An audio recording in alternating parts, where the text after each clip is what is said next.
ত্রয়োদশ জাতীয় সংসদ নির্বাচনকে সামনে রেখে আগারগাঁওয়ের নির্বাচন ভবনে আইন শৃঙ্খলা বাহিনীর সঙ্গে বৈঠক করছে ইসি। বিস্তারিত জানাতে সেখানে আছেন আমাদের সহকর্মী মাহফুজা মোসলেহি। সরাসরি যুক্ত হচ্ছি তার সঙ্গে।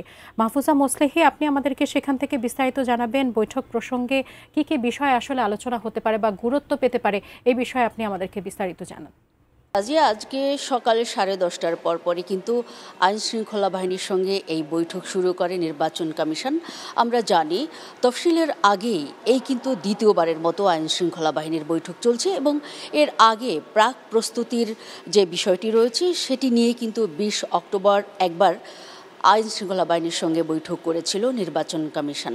আজকের যে নির্বাচন কমিশনের বৈঠক, সেখানে বিভিন্ন আইন শৃঙ্খলা বাহিনীর ঊর্ধ্বতন কর্মকর্তারা যেমন আছেন প্রধান নির্বাচন কমিশনার, 4 নির্বাচন কমিশনার এবং স্বরাষ্ট্র সচিব সহ বিভিন্ন সংস্থার ঊর্ধ্বতন কর্মকর্তারা।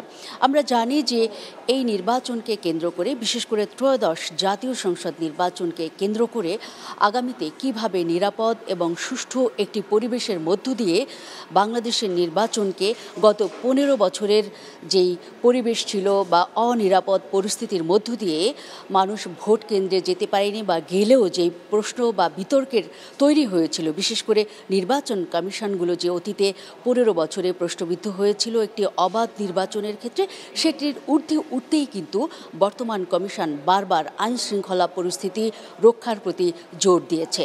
আমরা জানি যে গত কয়েকদিনের যেই সংলাপ ছিল, ইসি সংলাপ, বিশেষ করে রাজনৈতিক দলগুলোর সঙ্গে, সেখানে কিন্তু তারা বারবার জোর দিয়েছেন আইন শৃঙ্খলা পরিস্থিতি এবং অনিরাপদ যে পরিবেশ, সেটি নিরাপত্তার যেই জোরদার বা নিরাপত্তা বাহিনীর যেই জোর তৎপরতা, সেটি নিশ্চিত করার ক্ষেত্রে কিন্তু এই কমিশন বেশ মনিটরিং জোরদার করবে এবং তারা কঠোর একটি নির্দেশনা দিয়েছে গত আইন শৃঙ্খলা বাহিনীর যে বৈঠক তাতেও।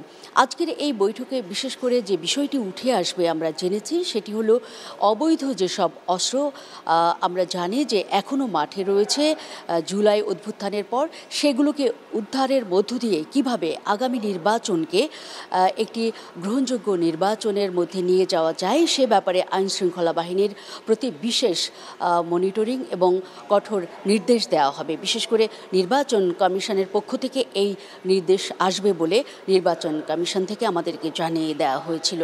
আমরা জানি যে আগামী নির্বাচনকে কেন্দ্র করে বেশ কিছু পদক্ষেপ নিয়েছে বর্তমান কমিশন। তার মধ্যে কোনোভাবেই কোনো রাজনৈতিক পক্ষপাত যে বিষয়টি থাকে সেটি কোনোভাবেই গ্রহণ করা হবে না এবং যারা আইন শৃঙ্খলার অবনতির ক্ষেত্রে যেসব রাজনৈতিক দল এবং যারা কাজ করবে, তাদের ক্ষেত্রেও কিন্তু আইন শৃঙ্খলা বাহিনী এবার অন্যবারের চেয়ে বিশেষ ভূমিকা পালন করবে।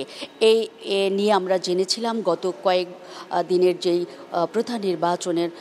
প্রধান নির্বাচন কমিশনারের যে বক্তব্য তাতে, এবং গতকালও কিন্তু আমরা দেখেছি যে বিজিবির যেই নির্বাচনী প্রশিক্ষণ মহড়া, সেখানেও কিন্তু প্রধান নির্বাচন কমিশনার বারবার জানিয়েছেন যে নির্বাচনের কিছুদিন আগেও যে পরিস্থিতি গত নির্বাচনে ছিল সেটি কিন্তু এবারে হবে না এবং যারা আইন শৃঙ্খলা রক্ষার দায়িত্বে থাকবেন তাদেরকে বিশেষ প্রশিক্ষণ দেওয়া হবে এবং তারা কিন্তু এ ব্যাপারে বেশ তৎপর রয়েছেন বলেও জানানো হয়েছিল